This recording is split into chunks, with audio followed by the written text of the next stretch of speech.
আসসালামু আলাইকুম everyone, welcome back to my channel. আশা করি সবাই ভালো আছেন। তো আজকে আমি দেখাবো ব্রাউনির রেসিপি। এই ব্রাউনিটা খুবই মজাদার হয়েছিল, তো ভাবলাম যে আপনাদের সাথে শেয়ার করা যাক। দেখতেই পাচ্ছেন কেমন চকলেটই হয়েছে, একদম ভিতরেও একদম পারফেক্টভাবে চকলেটগুলো।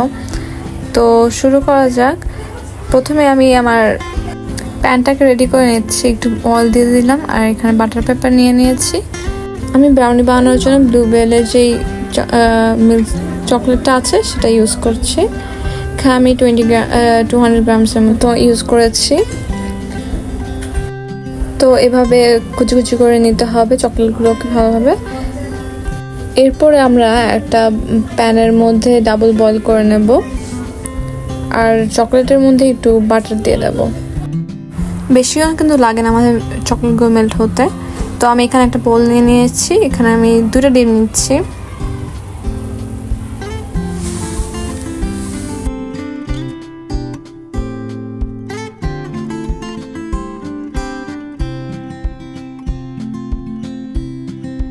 ডিম 2টা ফাটিয়ে নেব একটু, সাথে 1 কাপ চিনি একটু করে মিক্স করতে থাকবো। একসাথে পুরো চিনি দেওয়া যাবে না, তাহলে কিন্তু একটা পারফেক্ট টেক্সচার সেটা আসবে না।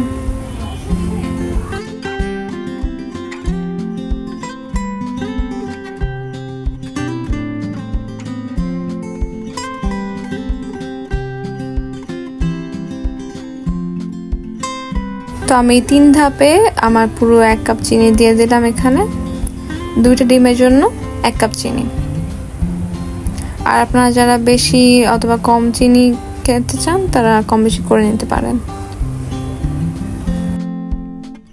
এখন এই ডিমের মধ্যে যে চকলেটটা মেল্ট করেছি সেটা দিয়ে দেব।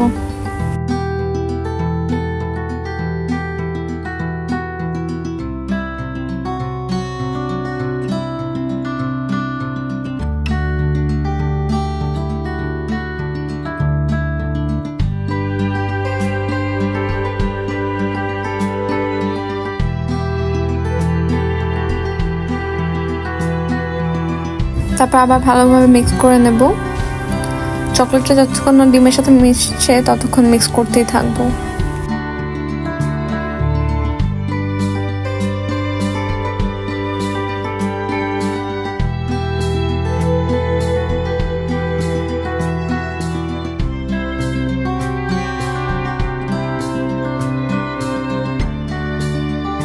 এখন একটা বাটির মধ্যে আরো কিছু চকলেট নিয়ে এর মধ্যে দিয়ে দিচ্ছি 1 চামচ পরিমাণ ময়দা।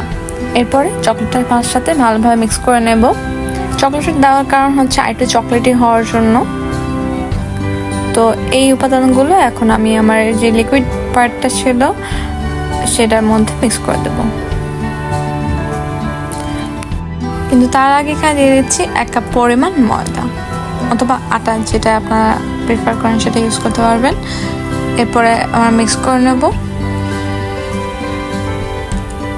আর দিয়ে দিচ্ছি 2 চামচ পরিমাণ কোকো পাউডার।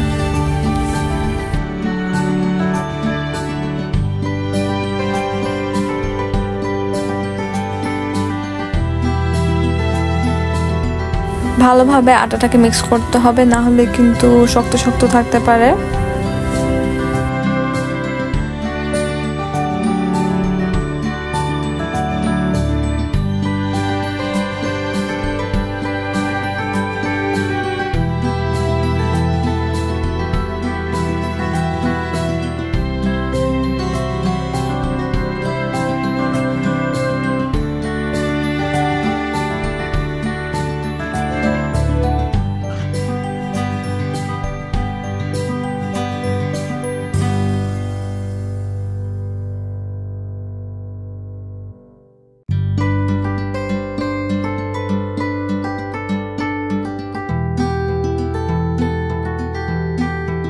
আটা পুরোটুকু মিক্স করা হয়ে গেলে এখন আমরা দিয়ে দেব আমাদের গোটা গোটা যে চকলেটগুলো রেখেছিলাম আটার সাথে মিক্স করে, সেটা দিয়ে দিচ্ছি। এবার আর একটু ভালোভাবে মিক্স করে আমাদের ব্রাউন যে ব্যাটারটা সেটা হয়ে যাবে।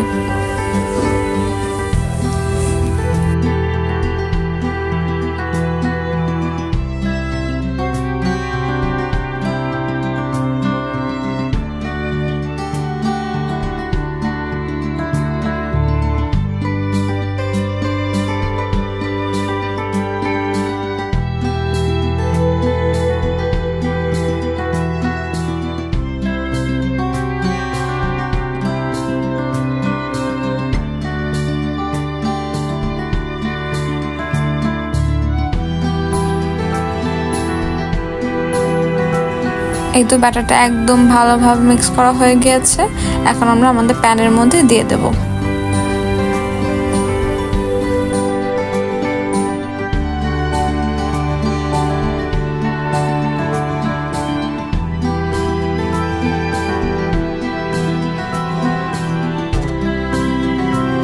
এখন আমরা ওভেনে দেব।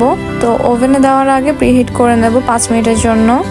180 ডিগ্রি সেলসিয়াস তাপমাত্রায় আমরা 40 মিনিটের জন্য বেক করে নেব। তো এই তো দেখতেই পাচ্ছেন আমাদের ব্রাউনি হয়ে গিয়েছে 40 মিনিট পর। আজকের রেসিপি এই পর্যন্ত, আশা করি ভালো লেগেছে। তো আল্লাহ হাফেজ।